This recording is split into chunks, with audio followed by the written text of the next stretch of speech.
নমস্কাৰ আপোনালোকৰ মাজলৈ অন্য এটি ভিডিঅ' লৈ আহিছোঁ দীপা 664 চেনেলৰ জৰিয়তে। আপোনালোকৰ মাজলৈ আজি মুকলি বিহু উদযাপন কেনেকৈ কৰে তাৰে এক ভিডিঅ' দেখাবলৈ চেষ্টা কৰিম। গেলেকী আঞ্চলিক বিহু সুৰক্ষা সমিতি উদ্যোগত ১ নং লাহন গাঁৱৰ মধুবনবাসী নামঘৰৰ সমূহ ৰাইজৰ সহযোগত এই মুকলি বিহুখনি আয়োজন কৰা হৈছে। এই গছ-গছনি হাবি-লতাৰ প্ৰাকৃতিক পৰিৱেশৰ মাজত এই মুকলি বিহুখনি উদযাপন কৰা হৈছে। পোনপ্ৰথমতে বন্তি প্ৰজ্বলন, পতাকা উত্তোলন, বৃক্ষৰোপণ লগতে সাংস্কৃতিক শোভাযাত্ৰাৰে এই মুকলি বিহুখনি প্ৰাকৃতিক পৰিৱেশৰ মাজত অনুষ্ঠিত কৰা হৈছে। আহক আমি সকলোৱে এই প্ৰাকৃতিক পৰিৱেশৰ মাজত মুকলি বিহু অনুষ্ঠানটি সকলোৱে একলগ হৈ এই গেলেকী লাহন গাঁওবাসী সমূহ ৰাইজৰ সহযোগত আমাৰ প্ৰথম কাৰ্যসূচী পতাকা উত্তোলন, মুকলি বিহুৰ পতাকা উত্তোলন।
শ্ৰী ডিমেশ্বৰ বৰান অসমৰ বিভিন্ন স্থানত তেখেতৰ বহুত নাম আছে।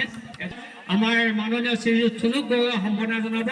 আমাৰ এই অংগবস্ত্ৰত আমাৰ এই লাহন গাঁৱৰ আমাৰ সকলোবিলাক মৰম চেনেহ চব আমি মেৰিয়াই দিছোঁ। গতিকে আপুনি আমাৰ মৰম যাতে সদায় আজীৱন মনত ৰাখে তাৰ কাৰণে আপোনাৰ ওচৰত প্ৰাৰ্থনা জনাইছোঁ। ধন্যবাদ। এয়া প্ৰহ্লাদ গোৰালাদেৱ, ধন্যবাদ। ইয়াৰ পাছতে আমাৰ নপুখুৰী গাঁও পঞ্চায়তৰ প্ৰাক্তন সভাপতি, উজ্জ্বল ভৱিষ্যত কামনা কৰিছোঁ। ধন্যবাদ।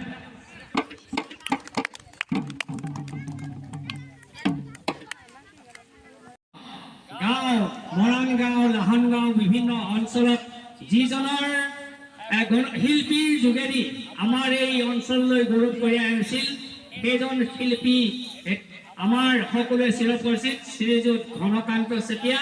তেখেত ইতিমধ্যে আমাৰ এই বিহুস্থলীত উপস্থিত হৈছেহি। সেইকাৰণে আমি তেখেতক এখনি আমাৰ এই অঞ্চললৈ যাতে তেখেতে আৰু কিছু দি থৈ যাব পাৰে তাৰ বাবে তেখেতক আমি আহ্বান জনাইছোঁ। এয়া শ্ৰীযুত ঘন চেতিয়াদেৱ, অসমৰ এজন গণশিল্পী শ্ৰীযুত ঘনকান্ত চেতিয়াদেৱে আমাৰ এই যিটি সাংস্কৃতিক এতিয়া বাইদেউ ধন্যবাদ। ইয়াৰ পাছতে আমাৰ অন্য এজন বৃক্ষৰোপক তেখেতকো এখনি অংগবস্ত্ৰ দি সম্বৰ্ধনা জনাব। তেখেত হ'ল জ্যোতিপ্ৰসাদ দেৱে মাননীয় শ্ৰীযুত জিতেন শইকীয়াদেৱক এখনি অংগবস্ত্ৰ দি তেখেতক সম্বৰ্ধনা জনাব। এয়া জ্যোতিপ্ৰসাদ দেৱ ৰূপক মাননীয় শ্ৰীযুত জিতেন শইকীয়া।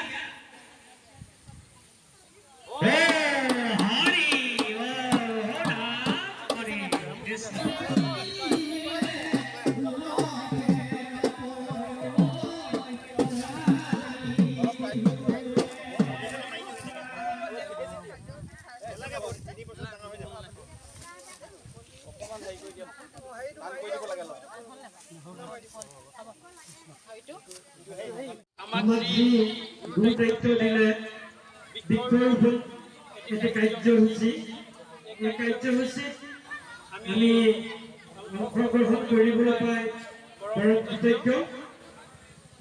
কাৰণ গছ থাকিলেহে জীৱ জীয়াই থাকিব। এনে এটা মধুৰ বাণী শিৰত লৈ এনে মহান কৃতজ্ঞতি আমি ৰোপণ কৰিবলৈ পাই পৰম কৃতজ্ঞ হৈছো। আৰু উদ্যোক্তাসকল আৰু স্থানীয় ৰাইজৰ যি সহযোগ, তেওঁলোকে আমাক এই গুৰু দায়িত্বটি অৰ্পণ কৰাৰ বাবে তেখেতসকললৈ মই শুভেচ্ছা জনাইছো, কৃতজ্ঞতা জনাইছো। সকলোৱে জানে গছ-গছনিয়ে আমাক অক্সিজেন প্ৰদান কৰে, আৰু সেই অক্সিজেন পাবৰ কাৰণে, জীৱ জীয়াই থাকিবৰ কাৰণে, প্ৰাণী জীয়াই থাকিবৰ কাৰণে আমাৰ বৃক্ষৰোপণ অতিকে প্ৰয়োজনীয়। এনে এটা মহান কাৰ্যত মই নিজকে অংশগ্ৰহণ কৰিবলৈ পাই পৰম ধন্য মানিছো, আৰু উদ্যোক্তা কৰ্মকৰ্তাসকললৈ কৃতজ্ঞতা জনাই মোৰ পুনৰ এই দুআষাৰ গৈ মোৰ চকু কৰ্তব্য ইমানতে সামৰণি মাৰিছো। ধন্যবাদ।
কনিষ্ঠ সহকৰ্মী প্ৰদীপ বৰগোহাঁই, আমি জ্যোতি তাহানি দিনৰ আমাৰ কনিষ্ঠ ছাত্ৰ সন্থাৰ সাধাৰণ সম্পাদক ধনু গগৈ, আমি প্ৰদীপ আৰু মই একেলগে বৰষুণৰ মাজেৰে আহি যেতিয়া গেটখনত সোমাইছো, ইমান আনন্দ লাগিছে। কি মানে 100ৰ ভিতৰত 100 নম্বৰে মই দিছো। ইমান সুন্দৰ ঠাই নিৰ্বাচন। বৰষুণ দিব, বৰষুণত ধন্যবাদ ধন্যবাদ। বৰষুণ দিবই, প্ৰকৃতিৰ কাম কৰিব, আমি আমাৰ কৰিম, আৰু প্ৰকৃতিয়ে আমাক অলপ মুকলিও কৰি দিছে। গতিকে মই বেছি সময় নলওঁ।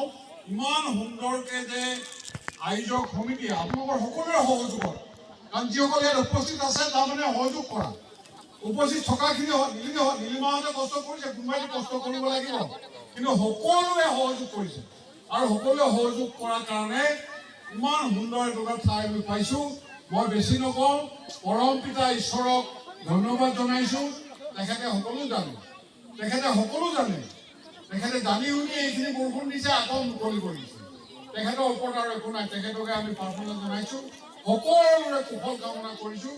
আৰু এই আজিৰ যিটো কাৰ্যসূচী শোভাযাত্ৰা শুভ আৰম্ভণি হ'ল বুলি ঘোষণা কৰিছোঁ।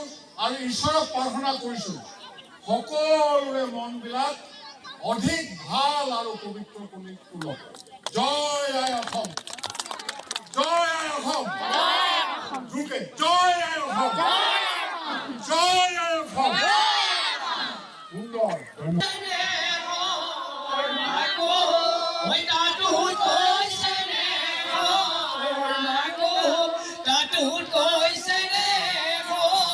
বহাগৰ বিহুতি নেপাতি কেনেকৈ তাকো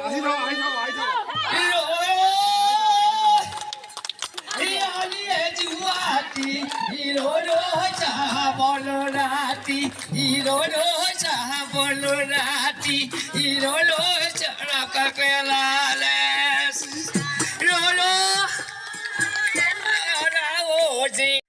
কি কৰা নাচনি খাবলৈ ডাউকি নালাগে ডাউকি নালাগে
ধন্যবাদ। বিদ্যালয়ৰ যি সুনাম সি সমগ্ৰ অসমৰ গুৱাহাটীৰ কটন কলেজৰ লগত প্ৰতিযোগিতাত আগবঢ়া এই বিদ্যালয় মই বাইদেউক এই অলপ আহতে বিহুতে শুভেচ্ছা জ্ঞাপন কৰিছোঁ। আৰু হ'ব, ধন্যবাদ।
জয় জয় মাহী জয় হিমাহী মই বছৰেকৰ বহাগৰ বিহু দুমাহী বুলি কয় লাও দিলে হেঁতালি জিকা বছৰেকৰ দুমাহী ফুৰিবই নিয়ম সেই নিয়ম অনুসাৰে আজি বিহু মুকলি কৰা হৈছে আৰু তদনিমিত্তে এভাগী হাত হৈছে এই ভাগী ঈশ্বৰ হেন বুলি স্কুলত নঘটাই মনুগত সৎ অভিষ্টখিনি পূৰণ কৰিবা বান পূৰণ